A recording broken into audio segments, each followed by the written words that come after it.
नमस्कार, मैं अपूर्वा। आप देख रहे हैं राष्ट्रीय हित न्यूज। आइए नजर डालते हैं आज की कुछ खास खबर की ओर। दिल्ली सरकार के आरोपों पर सीएम नायब सैनी ने दिया जवाब। हरियाणा दिल्ली को दे रहा है पूरा पानी। कोर्ट ने जो निर्देश दिए हैं उसके अनुसार पानी की सप्लाई की जा रही। हिमाचल अतिरिक्त पानी देगा तो उसके बाद देखेंगे। नीट की परीक्षा पर उठे सवाल पर सीएम ने कहा कुछ गलत होगा तो जांच करेंगे। नायब सैनी ने नरेंद्र मोदी को तीसरी बार एनडीए और संसदीय दल का नेता चुना गया है। कितनी खुशी है आज तमाम लाभार्थियों को आपने लाभ दिया। अरे नीचे कर लो ना माइक यार, थोड़ी नीचे करो भाई।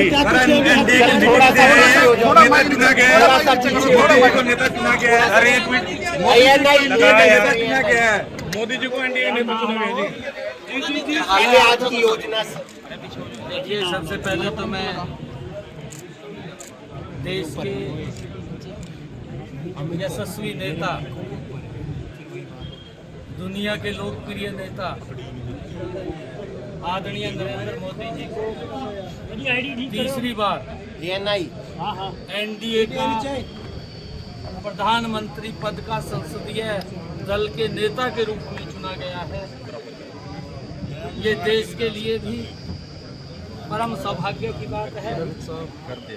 देश के 140 करोड़ लोगों के लिए भी परम सौभाग्य की बात है कि उनके नेतृत्व में देश और गति से विकास की ऊंचाइयों को छुएगा। आदरणीय प्रधानमंत्री जी को संसदीय दल का एनडीए का नेता चुने जाने पर बहुत बहुत बधाई और शुभकामनाएं हम देते हैं। उनके नेतृत्व में जिस गति से देश बढ़ा है, उनके नेतृत्व में जिस गति से गरीब की चिंता हुई है, उनके नेतृत्व में जिस प्रकार से महिलाओं को सशक्त किया गया है, अब और गति से वो योजनाओं का लाभ उनके ही नेतृत्व के अंदर पहुंचेगा।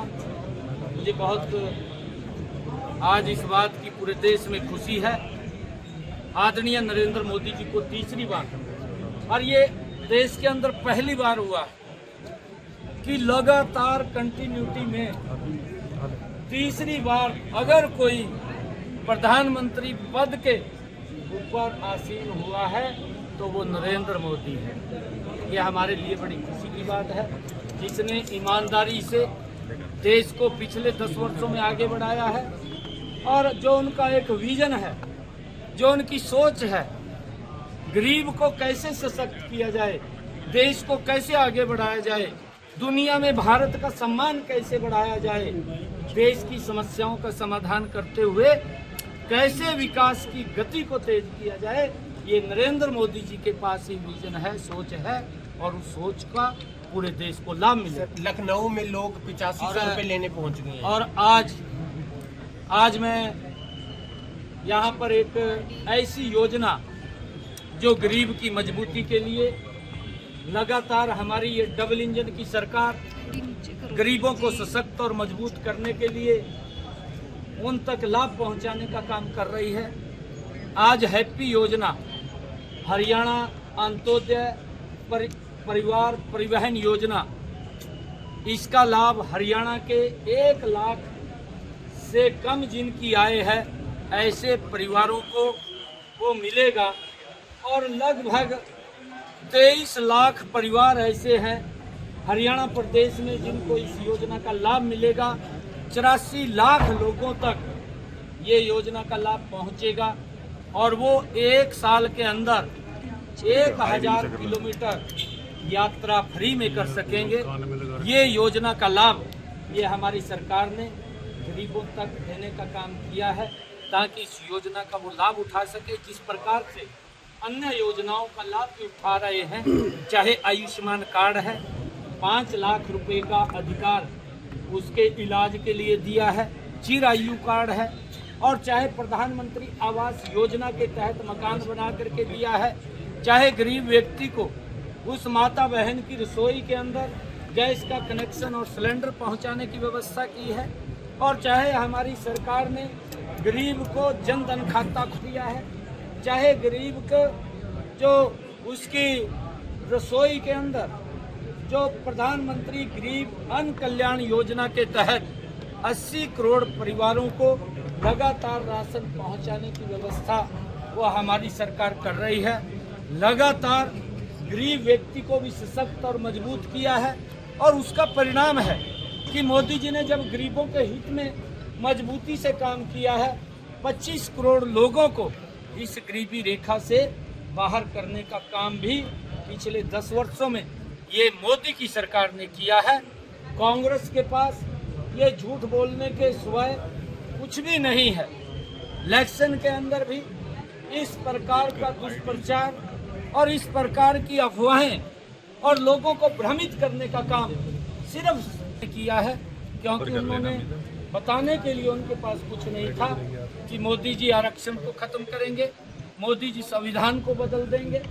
इस प्रकार का दुष्प्रचार करके लोगों को भ्रमित करने का काम ये कांग्रेस और घमंडिया गठबंधन के लोगों ने किया है।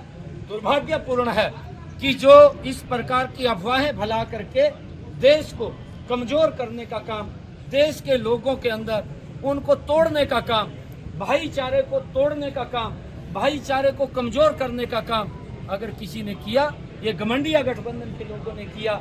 देश ये देख रहा है। ये आने वाले समय के अंदर इन घमंडिया गठबंधन के लोगों को सबक सिखाने का काम भी ये देश के नीट की परीक्षा को लेकर सर, नीट की परीक्षा को लेकर ये भी दुर्भाग्यपूर्ण है कि कांग्रेस ने किस प्रकार से झूठ बोल करके लोगों को प्रलोभन दे करके उनको कहा कि आपको इतना पैसा दिया जाएगा। नरेंद्र मोदी जी के नेतृत्व में आए, एनडीए के नेतृत्व में आए, तो वो सब लोग उनके घरों के ऊपर पैसा लेने के लिए पहुंच गए हैं। किस प्रकार से झूठ बोल करके इन्होंने वोट को कलेक्ट करने का काम किया। इनके पास बताने के लिए कुछ नहीं था, इनके पास कोई विजन भी नहीं था, इनकी कोई नीति भी नहीं थी, परंतु मोदी जी ने आकर के आज उन गरीबों की जो चिंता हो रही है, मैंने कहा है कि पिछले जो 10 वर्षों के अंदर और आगे भी आदरणीय प्रधानमंत्री जी का जो संकल्प है कि 3 करोड़ और परिवारों को मकान बना करके देने का जिम्मा हमारी सरकार का है।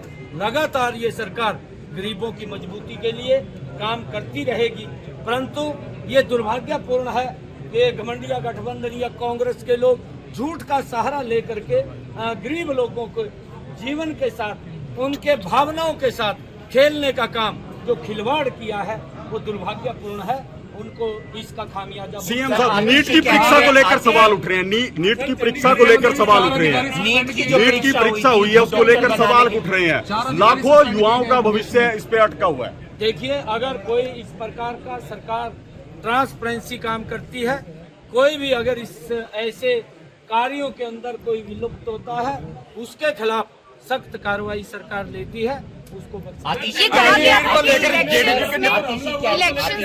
है कि हम सुप्रीम कोर्ट में जाएंगे कि हरियाणा पानी नहीं दे रहा है। देखिए, हम जितना पानी एग्रीमेंट के अनुसार जो माननीय कोर्ट ने तय किया था, उस पानी को जो पानी तय हुआ था उससे सोया पानी दिल्ली को देने का काम हमारी सरकार कर रही है। हम किसी के पानी को नहीं रोक रहे। ये घटिया स्तर की राजनीति इस ऐसे विषय के ऊपर करते हैं, परंतु उन्होंने भी स्वयं, अधिकारियों ने भी, जब अपर यमुना लिंक बोर्ड की बैठक हुई, उस बैठक के अंदर भी जब दिल्ली प्रदेश के अधिकारी थे, हरियाणा प्रदेश के भी अधिकारी थे, केंद्र सरकार के भी अधिकारी थे, उनके बीच में बैठ करके जब ये वार्तालाप हुई तो उन्होंने, दिल्ली के अधिकारियों ने भी इस बात को स्वीकार किया कि हरियाणा हमें पूरा पानी दे रहा है, परंतु हमारे पास ज़्यादा पानी नहीं है। हमने कहा था कि हमारे पास भी पानी की दिक्कत है, अगर हिमाचल कोई पानी देता है उस पानी को हम जरूर चेक करेंगे और चेक करके मनोहर कंगना रनौत के साथ जो हुआ